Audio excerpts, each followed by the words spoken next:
Hey, what's up, guys? It is noon on Monday. Hope you're all doing well. I'm going to just delay about 30 seconds here. I know a lot of people are logging on today. We're going to do something today. We're going to talk specific about listing presentations all the way from the beginning to the end, meaning the moment that you actually are on the phone with them, what happens, what to say. Please take a lot of notes today, guys. There's going to be a lot of specific details. I'm going to try to as well, because I know how this is going to go.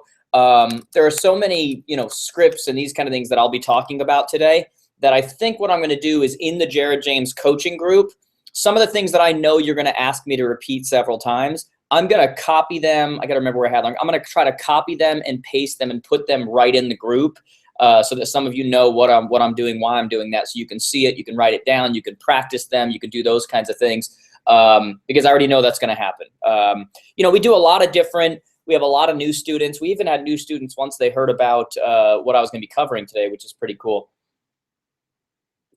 And so, we've been doing so much on lead creation and those kinds of things. And quite frankly, our marketing has gotten to the point now where people are getting a lot of listing appointments. Now we've kind of figured out everything, and we've got the upgrade now in our marketing that takes your partial leads when somebody just gives an address and converts them many times into full leads with addresses and cell phones and emails and people in the home and all this kind of stuff.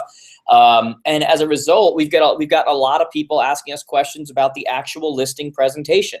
Because let's face it, if you're getting a lot of leads or you're going to a place a lot of times and you're doing listing presentations, but you're not ultimately getting the business, then all that's really happening is that you are spending time, not actually making money. And so now that a lot of you are getting those leads and you're going out and you're doing a lot more listing presentations, obviously you want to convert those. You want to know that they're working. You want to know what to say. You want to know how to say it. And quite frankly, a lot of the stuff that I've heard from people as far as what they're doing with listing presentations and stuff are very archaic. They're not differentiating. They're not, we're kind of just relying on the fact that we hope that we can get in front of them and win them, but we don't really do anything different than anyone else. We don't really, our sales skills aren't great either. We're not great at differentiating ourselves and really communicating what our value is. And why there's an advantage to using us over somebody else. And if that happens, you're really just kind of relying on luck. You're wishing upon a star, so to say, that you're going to connect with them in some way without actually knowing the sales tactics and the things you should be saying that place the seed of doubt in using somebody else, that place the seed of, whatever the lack of doubt is in you, in the idea that, I need to use you. Your value is greater. Everyone's going to say they're going to work hard and do those things, but we're going to talk today about how you do that. Okay. So if you have questions, post them in our Facebook group, which is below you, the Jared James coaching group on Facebook. You can tweet them at me at Jared James Today. You can Instagram at Jared James Today. All these places I try to keep an eye on as we're doing this.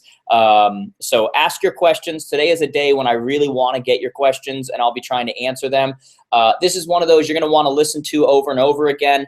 And I'll say this again, make sure you're taking notes. Okay. But some of the longer script type stuff I'm using, I will post in our group for you to see. So you can just go and copy and paste it and do that, okay? If you haven't got your tickets yet to the advance, make sure you've got them, guys. Right now, they're $199, October 26th, 27th at Vegas. The price is going to go up again. It went from $149 to $199. It's going to go up to $249. Make sure you get those tickets, get your rooms booked before those book out. That'll be good for you. But with that being said, guys, let's get right into it again, okay? Questions, Facebook, Twitter, any of those places. You can email as well. I don't know if I'll see those live.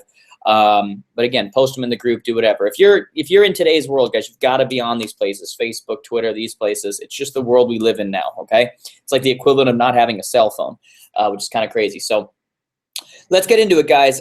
First off, in your marketplace, before we go anywhere with these listing presentations, you have got to have something that absolutely differentiates you as far as a line that people know, a line that you're using on your marketing materials that differentiates you from other people. Something like, I think when I was selling, we had something like, we followed a proven process that predictably gets our clients more money in less time than traditional realtors, okay? I had a line like that. And the point of a line like that was that right off the bat, I was separating myself from what they considered to be traditional realtors. And so they're going, oh, we've got to at least hear from this guy. What's this guy doing different?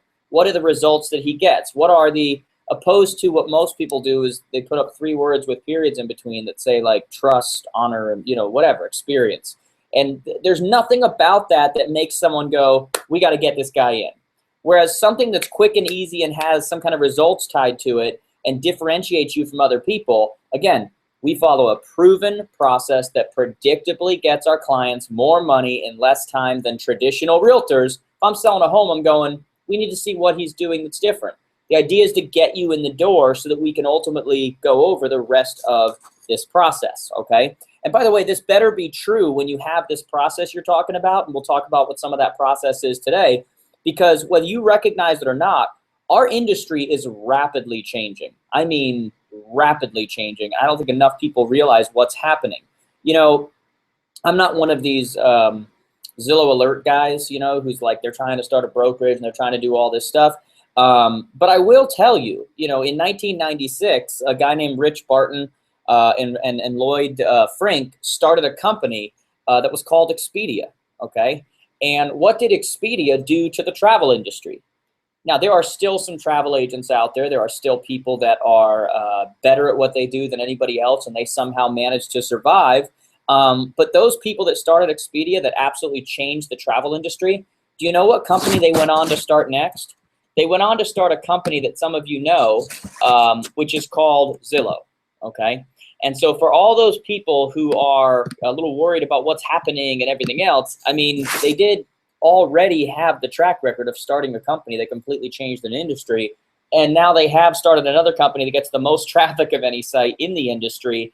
So, it's kind of like the old, if you ignore the past, you're doomed to repeat it.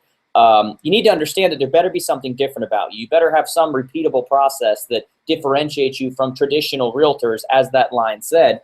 Otherwise, you may find yourself going the way of what's happened the last 15 years with travel agents who were forced to go out and get other jobs. Okay, so let's break this down. I'm going to break it down into I think I have it broken down into 3 different segments, which is going to be the initial call. Okay, so when you're talking to them at first. Then you're going to have the walkthrough, okay? And then you're going to have the actual sit down, okay? And then I think I did something about afterwards if you don't get it right away. But the main parts that we really want to talk about today are the initial call. We want to talk about the sit down presentation. I'm sorry, when you actually get there, the walkthrough, and then the sit down presentation. So initial call, walkthrough, and then the actual sit down when you're doing the presentation. Those are the 3 ways we're going to break this up. Again, ask your questions, Facebook group, on my personal profile, Facebook, Twitter, any of those places, at Jared James Today, whatever works for you, okay? So, let me just make sure before I get going here. For those of you that are new, I do this very informally, that I want to make sure you guys get the value that you need, that I answer the questions you have. So if you see me look off, I'm checking a lot of different things as I do this.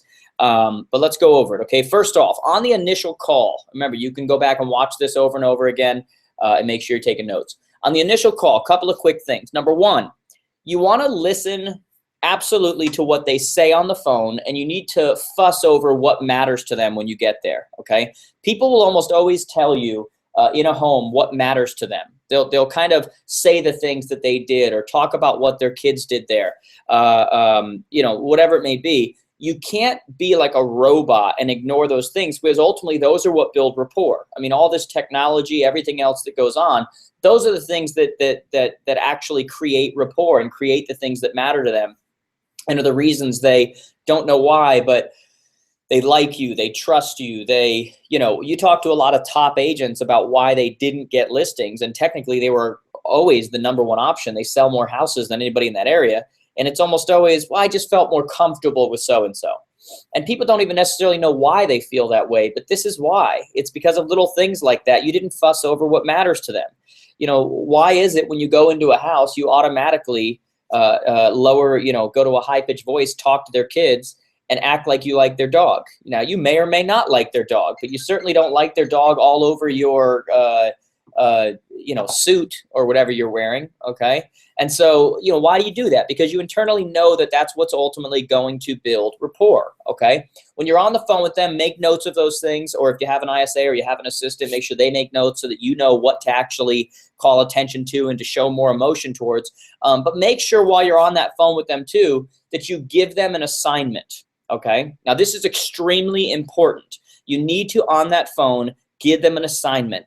Tell them that you'll be following up with them immediately after you get off the phone with an email that you need them to pay attention to and respond to. And in that email, you're going to send them an email the moment you get off that includes amazing video testimonials, okay? Video testimonials from your other people, which starts to frame you, which we'll talk about that in a second. Amazing video testimonials from past clients, but you also need to request that they send you the top 3 best selling points of their house, the top 3 potential obstacles for buyers, and who they think the potential buyer is, okay? That's what I'm looking for, okay? So you're gonna send them an email, okay? And in that email, you are gonna request, first off, it's gonna have video testimonials about people who are framing you. They're saying just how great you are. Framing is basically, by the way, it's what frames people's perspective of you. It's why before I get on stage, they read a bio, and the bio doesn't say, this guy knows nothing, get ready to waste 60 minutes of your life, get ready to, like, that would frame me in the wrong way. It would still frame me, but it would frame me in a way that's like people are going, oh God, here we go, right? They frame it in a way that gets them excited to hear from you, that gets them excited and their expectation changes, and now that's what you're doing in essence, okay? You're framing that whole thing. It's one of the reasons why, by the way, I tell people when they're meeting with people in their office, a potential buyer or somebody like that, to always have a moment when somebody else in your office is there with you, you get up to use the restroom and they talk you up because they're framing the conversation. They're framing you, okay?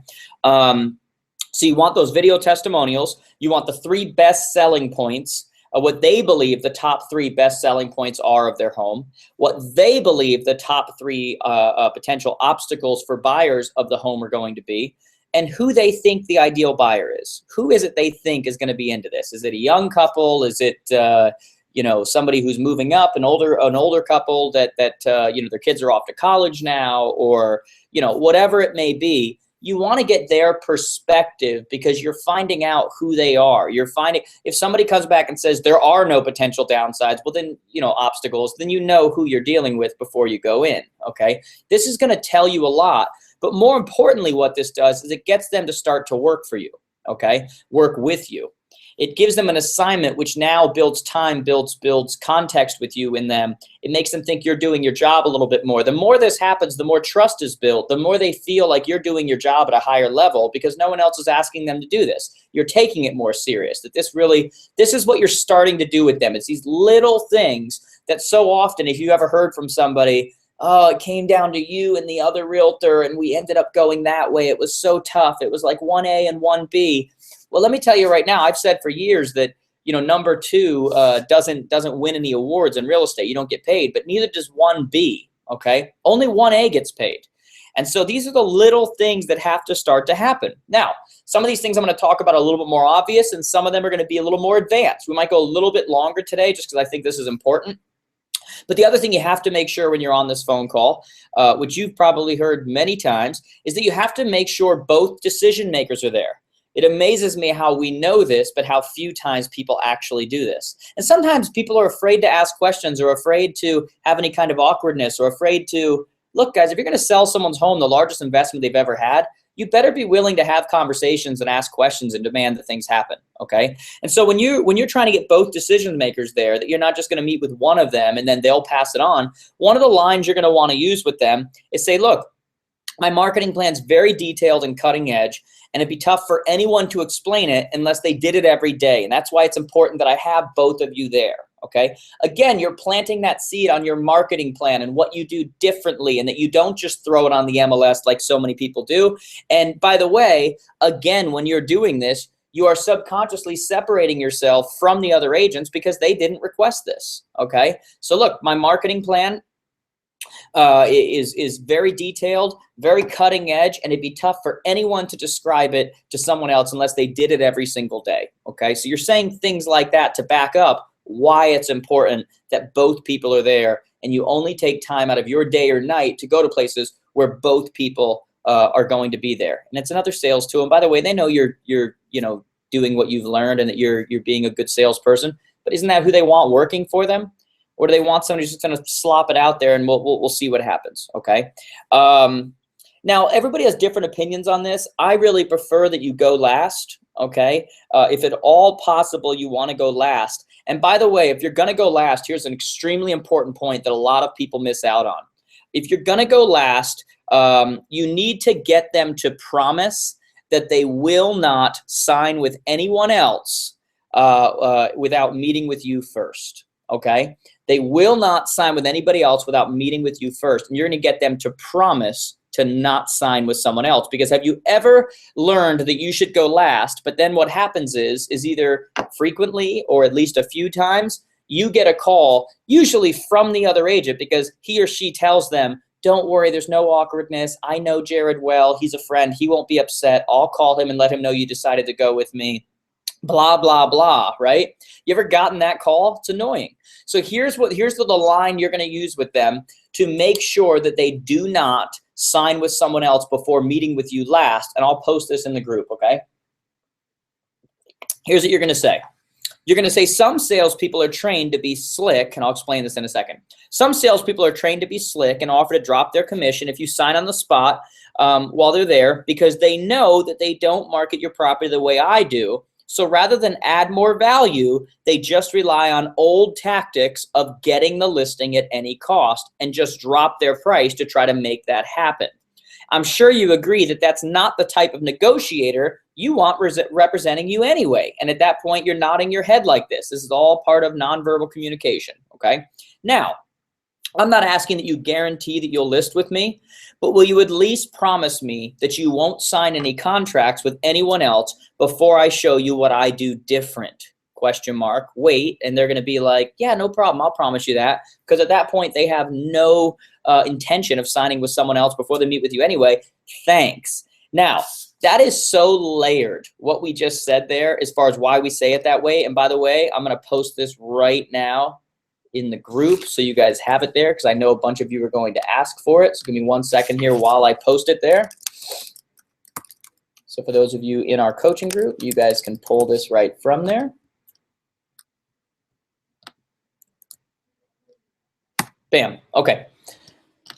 So there are so many layers to why we're doing that, okay? When we say things like some salespeople are trained to be slick, guys, what do people think about salespeople overall, right? They think they're slick. They think they're whatever. And so you're not saying that the other people are. You're saying if somebody says something like this, wow, they're doing what they were taught and they're being slick. And all these red bells they're just going, oh my God, oh, this is no good. These people are just being too salesy with me. They're being too whatever. We're then planting the seed and saying, if they're willing to do that, is that really the type of person you want negotiating? We're not bad-mouthing anybody, guys. We're saying if somebody tries this, I guess they're going to those old slick tactics. We're not mentioning any names. We're not anything. We're saying, look, if they're willing to do that, do you really want them negotiating on your behalf with the highest priced thing you're probably ever going to sell? No, and you're nodding your head and you're saying, no, you probably don't want that. Then, by the way, notice what I do at the bottom here. You're saying, now I know I'm not asking that you guarantee that you will list with me, but will you at least promise me that you won't sign any contracts with anyone else before I show you what I do different? There's a couple of different layers there, guys. Number one, you're giving to get. So in a negotiation, you're saying, look, I'm not asking that you promise you'll list with me. And so right away, you're giving them something. They're going, okay, you're not promising you will, that's great. But now you're asking back, you're pulling the teeter-totter back and you're going, but will you promise me you won't list with anyone else before you meet with me? Because now you're differentiating, so I get the opportunity to show you what I do different. Now there's that whole secret thing. There's that whole I need to know what he does. He obviously does something different than anybody else does. We also layered in that people do this. They offer a lower commission. They try to get you to sign because they don't want you to see what I do for you, okay? And you're putting this kind of doubt in their mind. Okay, and then you're saying, after you say, would you promise me you won't, before you meet with me so I can show you what I do different, and they're going and you wait, and they go, yeah, absolutely, that's no problem. I promise you, I've set up the appointments because I plan on meeting with everybody. At that moment, they have absolutely no intention of meeting with anybody else.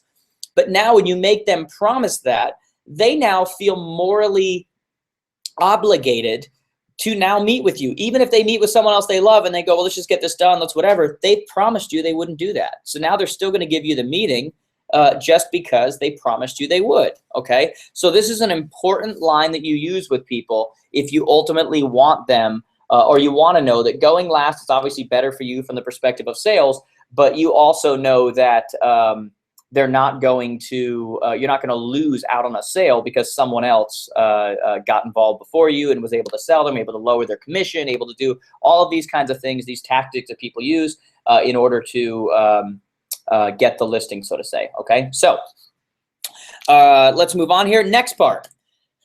You're doing that on the phone, you're setting the appointment. So let's talk about now once you actually get there for the walkthrough. First thing you need to understand when you're getting there for a walkthrough, and I can't stress this enough, guys, especially when we're talking about real estate people, get there early.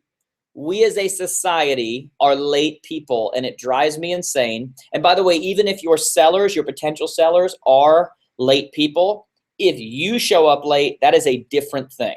Okay, because even though they understand being late, they're late all the time. This is how they live their life. When you do it, they're going to look at you and it's going to be looked at as a disrespect on their time, that you really don't want the business, that you haven't really prioritized them, that you haven't really. So get there early, okay? Not only get there early, but once you actually walk in that door and you're meeting with them, I don't want to go into like what you say the moment you walk in. Guys, there's some things here that are going to be different in different marketplaces. They're going to be different according to who you're meeting with and all that kind of stuff. But when you walk in that door, and by the way, something I want you to understand here, I'll cover that in a second. So when you walk in that door, you're going to do your normal greetings, your normal that kind of stuff. But at some point, you want to say a line that's similar to something like this, okay? Now, you can frame it however you want to or say it however you want to, but you want to say something similar to the idea that, perfect. So who's going to show me around this beautiful home? Simple line, okay? Why are you doing that? You're doing that because generally speaking, the decision maker at that point is going to perk up and is going to now show you the home. It's going to show you the details, going to try to convince you why it is worth so much more than every other listing in the area, why the bird bath that they put in personally makes it worth $20,000 or why. But more importantly for us is we want to see who is the decision maker, because this is going to help us on who we are. This is the psychological side of things, guys. This is going to help us on who we should be narrowing in on, who we should be talking to, who's going to actually make the decision, okay? Now, when you're walking around the house, remember, it's emotional for them, guys. You know, the lines on the door with the kids' varying heights absolutely mean something to them. They matter. They mean something to me in my house. Now, it doesn't mean it makes the house worth more or worth less or anything like that, but they do mean something, okay? Don't talk like an insurance adjuster or like somebody who's just there for business when you're going through that home. This is why you took notes in the initial consultation to figure out what matters to them, to figure out what this, you know, when they gave us the top 3 selling points, if they send us one of those selling points that has nothing to do with value at all, and we know that, that doesn't mean we tell them that doesn't have anything to do with value. That means that we actually make a fuss over that thing and talk about how great it is and talk about how, wow, look at what this house has. Because, guys, that's what's going to matter to them. That's what's going to make them like you. That's what's going to make them trust you, okay? So you've got to focus on those things, okay? When you're walking through the house, like I said, you don't want to be robotic, and you don't want to talk about things that you think, this is a key point, guys.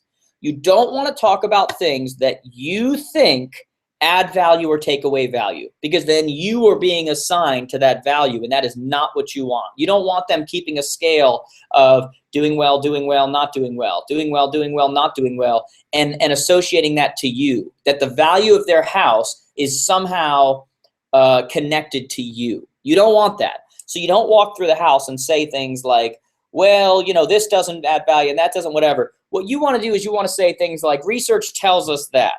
Research tells us that. A lot of research has said that this makes this worth more of this. A lot of research has told us that this color is generally what the overall market. A lot of research, okay?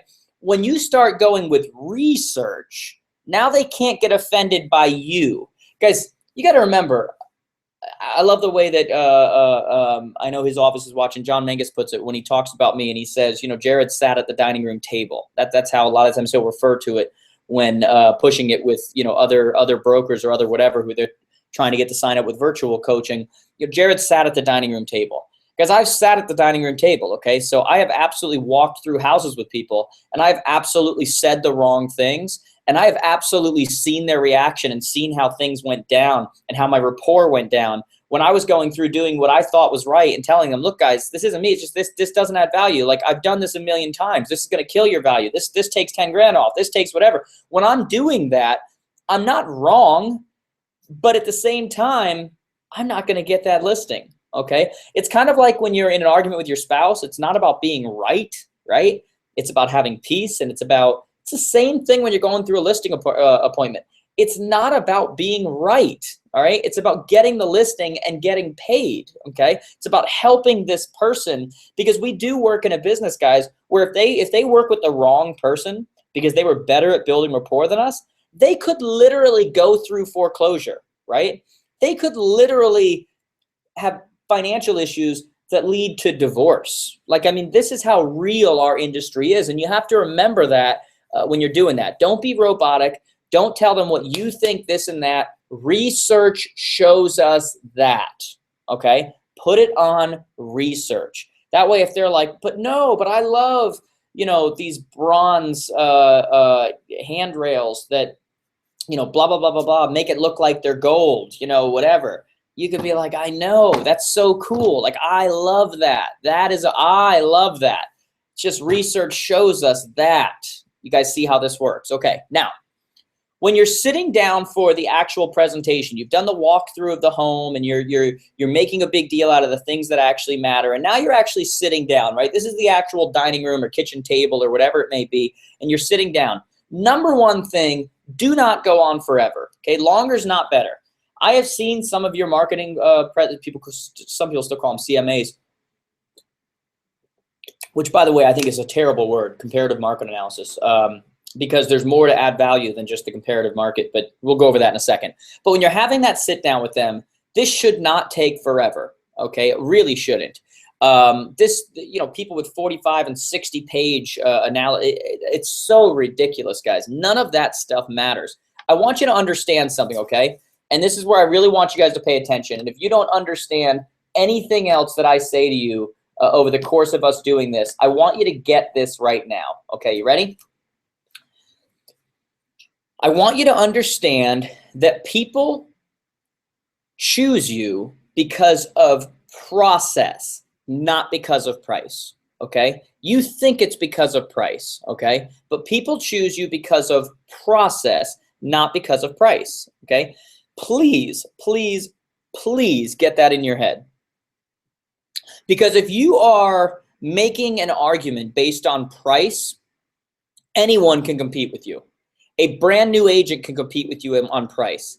A 110-year-old agent who can't even see anymore can compete with you on price, okay? But not everyone can compete with you on process when you start to understand how process works, when you start to actually communicate what your process is. We'll get into that in a second, but you are not competing on price. If you are allowing them to sit down and do what they want to do, which is to sit down and get to your price, what's your price, what's your price, what's your price, anybody can compete on price. That is, that way of doing business is the travel agent who was knocked out by Expedia, okay? But the ones who have lasted were able to communicate more value than just cost, okay? You are not there, and I know a lot of you are watching this and you're going, but price is all they want to know about. I didn't say price wasn't all they wanted to know about, okay? That's not what I said. I said you are not competing on price. You are competing on process, and now it's your job with everything you've done up to this point. Remember all those lines we're throwing in there about this is why I need both decision makers there, because it'd be tough to explain the process that I do that no one else does. Remember the line we said earlier, the repeatable process that separates us from traditional agents that are out there? Remember all these things we've set up till now? That was all framing our argument. It was all framing our position of when we sit down at the table and we go, oh yeah, I know that's what you did with everybody else, but that's why we're different. It's not just a price battle. If it was just a price battle, a monkey could put it online and you'd be all set, and monkeys are a lot cheaper, okay? It's not a price value. It's a process. We are not competing on price. We are competing on process, okay? If you think past sales are all that make up value, then the seller you're dealing with probably shouldn't list their property with you anyway, okay? Because if you think that's all that makes up value is comparative properties and that kind of a thing, if that's all you're doing to show them what they should be doing, then they probably shouldn't list with you. You right now, Mr. or Mrs. or Miss real estate person who's listening to me right now, are the problem, not the solution. And that doesn't mean you're going to continue to be the problem. It just means that that's the way you've been taught in this industry, okay? There is so much more that creates value and determines what the value is. I mean, think about it. Past sales are made up of foreclosures. They're made up of short sales. They're made up of estate sales. They're made up of divorce situations. They're made up of so many different varying types of updating and not updating and all these things and on and on and on. You aren't competing on price. You're competing on value, okay? I see a questions come in. Jared, I get that we aren't competing on price, but what if we get a seller that just can't get past that and believes that the price will be what it is regardless of the agent? What do you focus on then? That's a perfect question. Great question. If you get somebody like that, which means, by the way, you haven't really sold yourself up until now, but let's just say you're right, and you get somebody like that who's like, yeah, I get it. We are all doing whatever, but the bottom line is, you know, everyone's price is the same. Everybody's whatever is going to be the same. So what's the difference? Then the other thing that you could focus on with somebody like that is time on market, right? Because the longer they're there, the more times they're going to pay the mortgage, and they don't get to move on with their life and with their new home, okay? And so if it's true that it's just price, and it's just a matter of bringing the right buyer, then whoever's able to market correctly and put it in front of the right people quickest and as many times with the frequency that's needed to get them in that door sooner rather than later, then ultimately they're going to save money on the idea of time on market because they're not going to keep paying their mortgage over and over again for months that they didn't need to. They can move on with their life. That would be my answer to that question, okay? So now, once you're actually sitting down at the table, guys, I see some of these questions, by the way. I'm going to save some of these to the end. And again, like usual, we've got a lot of comments. You know, I love this. Thank you so much. I don't want to read that kind of stuff. All right. I mean, I love reading that kind of stuff, but you know what I'm saying. Let's talk about once you're actually sitting down at the dining room table, at the kitchen table, wherever it happens to be, okay? You're going to start off, and you guys have heard this question before, but here's how you'll use it in this context. You're going to start off, and you're going to say, Mr. or Mrs. Seller, on a scale of 1 to 10, what has to happen today for this meeting to be a 10 for the both of you and convinces you guys that I am the professional to market and sell your house for you, okay? Now, I'm going to post that one because I know that that's one that you guys are going to want in the group as well. So let me post this on there. Copy. Paste. Here we go. Done. All right, so that's in the group now. On a scale of 1 to 10, you're going to start off with this right off the bat. And you're going to say, Mr. and Mrs. Seller, on a scale of 1 to 10, what has to happen today for the meeting to be a 10 for both of you, and convinces you guys that I am the professional to market and sell your house for you, okay? Again, all this is doing right now is really framing the meeting, because what you're really trying to say to them is, number one, they're going to answer. They're really going to say, well, there's nothing you can do today. Now, if that's the case, you're really not dealing with somebody who's serious about selling their home. And by the way, you have not done your job up until now. You just haven't, okay? If you've done your job up until now, these are easier questions. If you've done the things we've talked about up until now. The other thing that does is that frames their expectation. And they're saying, well, this needs to happen, that needs to happen, this needs to happen. And so what you've done psychologically, if you've changed their mindset to the point where instead of going, okay, we've talked to the realtors, we're going to talk to this realtor, and based on how the talk with this realtor goes, we're going to sit down and we're going to make a decision and see who we want to use for whatever. You've now changed that expectation, and you've went, well, if he or she meets this, this, and this, then it would be logical to think that I would move forward with them, okay? All you're trying to do is start to mentally make that psychological change in their mindset that, hey, that's a result that could happen today. That's on the table. Have you ever heard, I know like my son said something to me recently about, you know, something we could do or whatever, and I looked at him, I'm like, I didn't even know that was on the table. Like, what are you talking about? What? That's not even on the table, right? But when you introduce things to people, they become on the table, okay? And so you want to, both literally and theologically, both literally and figuratively, put it on the table for them. Okay, so on a scale of 1 to 10, what has to happen today for this meeting to be a 10 for the both of you and convinces you guys that I am the professional to market and sell your house for you? Okay, now the next thing you want to do is you need to come in. Remember, they've already given you feedback of who they think the ideal buyer is.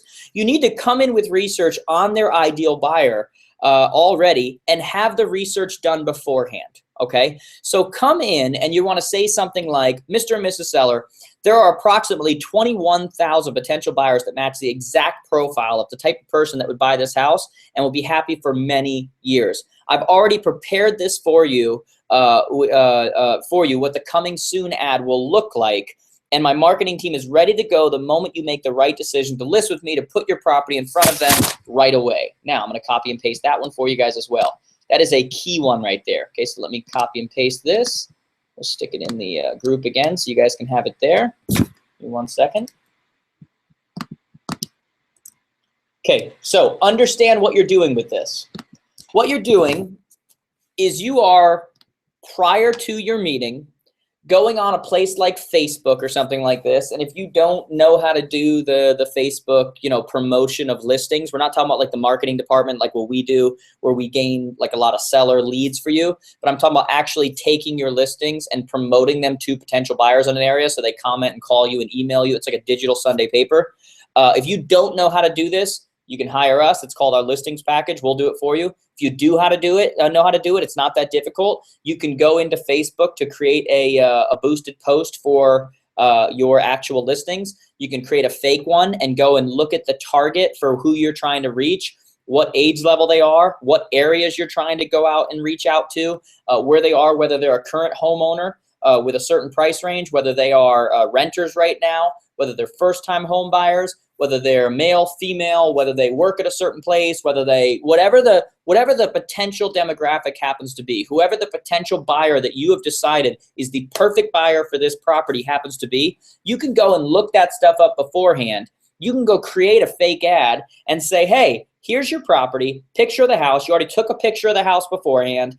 You made a fake ad. You've looked at the targeting on Facebook to see, okay, there's this many potential people in this area that would see this ad. And you're bringing it to them right in front, not talking about what you're going to do or anything else. You're showing it to them and saying, look, here's an example of a coming soon ad. This is before it even hits the market that we can do, that we can put out to your neighbors, to the potential buyers that would be in here, that says, hey, get a sneak peek of this before it ever comes out. It's a blah, blah, blah, blah, blah, whatever it happens to be. There's 21,000 people to potentially target. We've already created this, ready to go. And the moment you say, yes, you're ready to list with me, my marketing team, by the way, your marketing team might be you. Your marketing team might be your brother, your marketing team, whatever. But my marketing team is ready to make this go live the moment you say yes and make the right decision to hire us to promote your property, okay? Again, planting that seed and making the right decision, showing them the work you've already done, which, by the way, guys, there's a little bit of guilt that factors in when they start seeing the amount of work you've done compared to other people who haven't done anything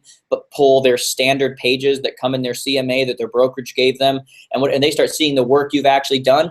It not only makes them feel a little guilty if they don't work with you, but it also plants the seed and goes, everyone else has talked about what they're going to do. This person's actually showing the action of what they actually do.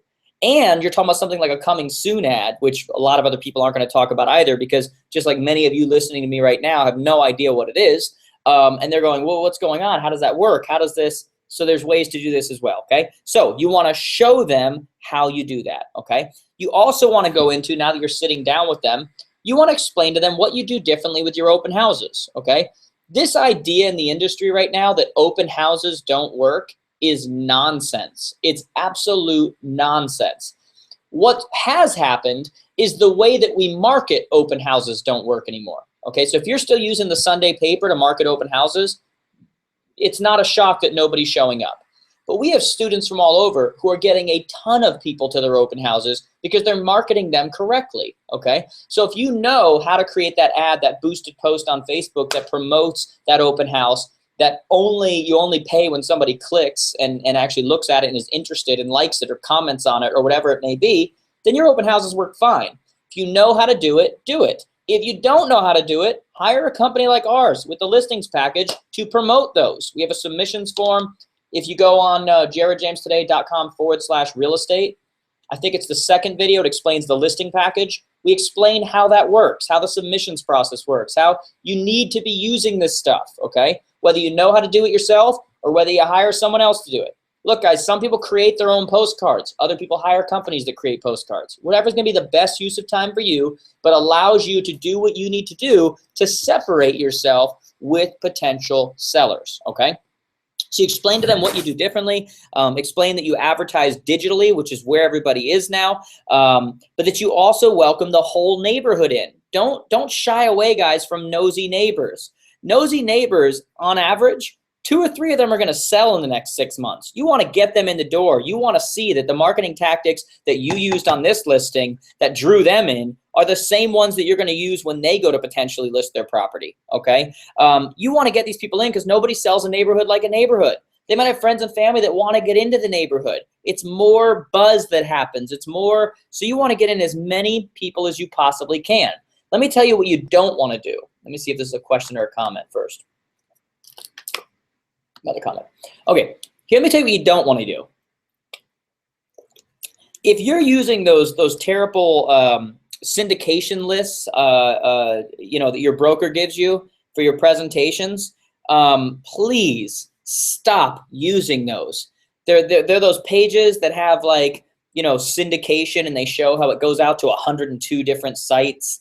And, like, there's all these sites that nobody's ever even heard of. Like, they don't matter. I mean, have you ever gotten a lead off of one of these places? You can't even, like, I can't even think of the names of them right now. They don't matter, okay? Stop using them. Not only do I want you to stop using them in your listing presentation, I want you to actually make anybody else who's using them look bad or put doubt in the seller's mind of why would they be using that. So you want to actually mention that some realtors still use these, which just shows that they're more interested in impressing you with useless info than they are with actually putting the marketing dollars towards places that actually work, okay? And then you're going to use the line, you're going to say something like, you know, research shows that there are X number of top sites that we should be targeting in your area. And I mean, it's usually going to be Zillow, Trulia, Realtor.com, Yahoo, Google Real Estate, those kinds of places. You know, there's 5 sites that we should really be putting our marketing dollars to, because that's where, you know, the most amount of people. So you're going to say, research shows us that there are X number of top sites that we should be targeting. Remember, we don't price houses. The market does that. But we do position them in the best places to attract the highest bidders in the shortest amount of time. Does that make sense? And you know what? Because I know you guys are going to ask for it, I am going to post that in the group. So give me 1 second here, guys. I'll post this in the group. Research shows. In fact, you know what? I'll post that whole thing, guys, so you guys see it, okay? I'm going to post the whole thing about don't use those. All right, so I'm going to post the don't use terrible syndication list pages in your presentations. In fact, mention that some realtors still use these, which just shows that they are more interested in impressing you than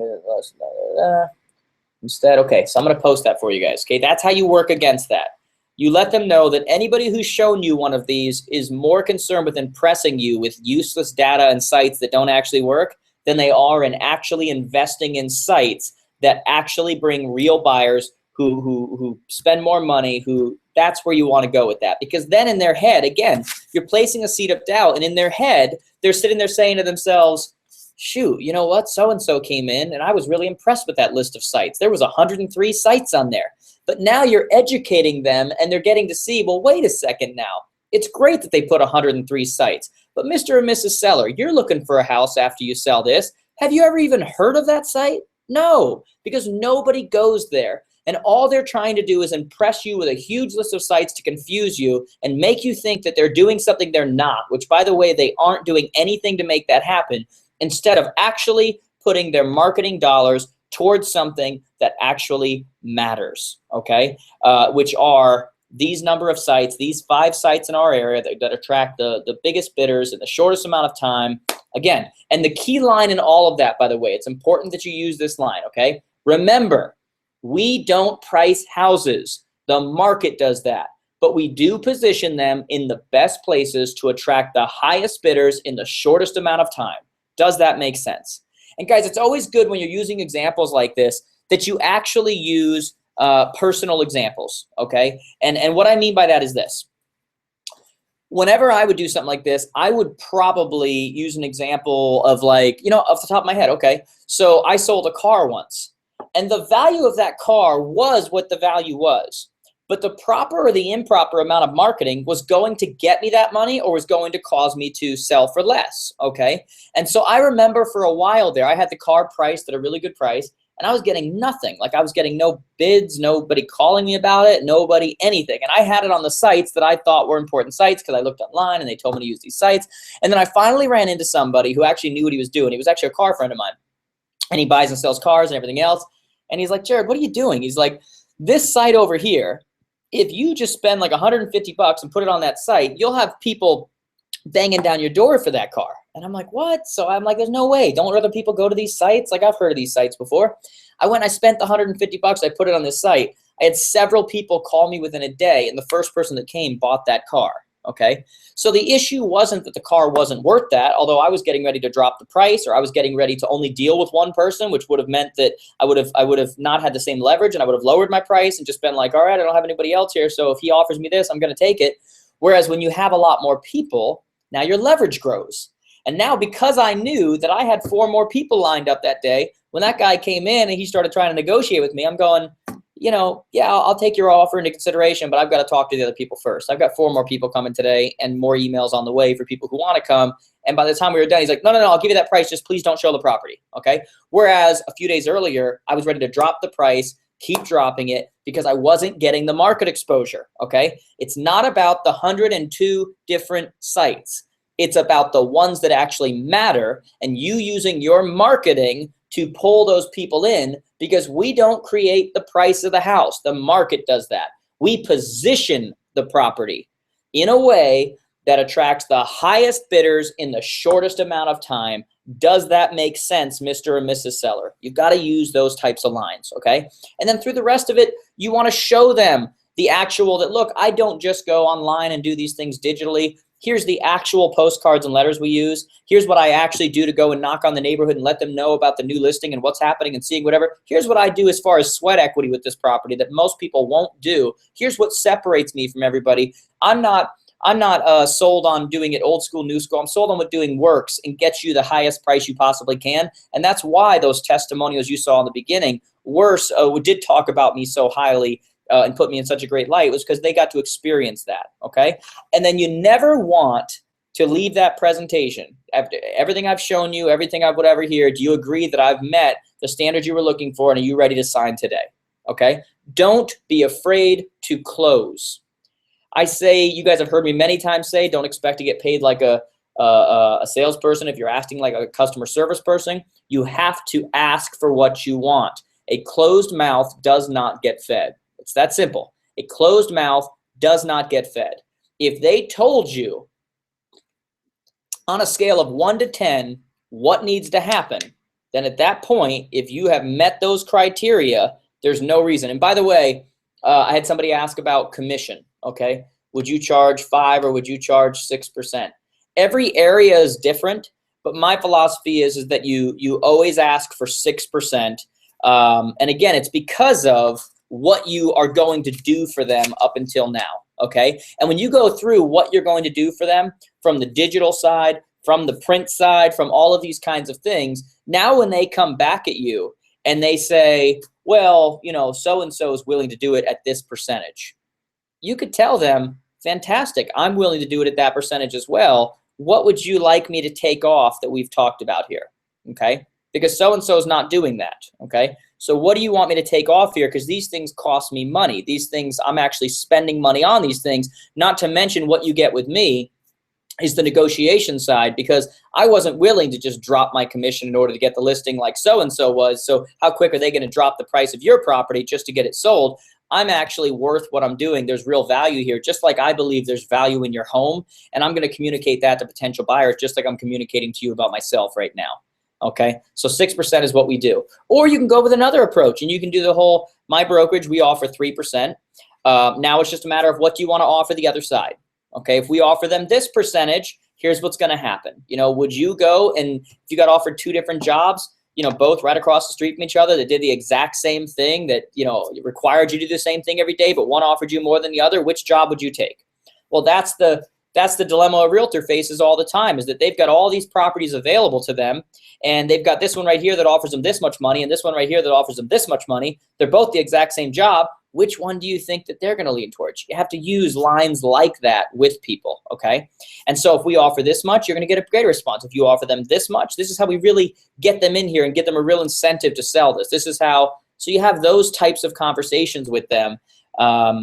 But you don't just, because someone says, well, will you do this percentage? You don't just go, yeah, no problem if that means you'll sign right now, okay? Remember, that was the line we were using about the slick salespeople earlier, where they're just going, just drop the price if you'll sign right now. That's not a salesperson, guys. You know, that is not somebody who actually is a professional working on their behalf that's going to work to get them the most amount of money in the shortest amount of time.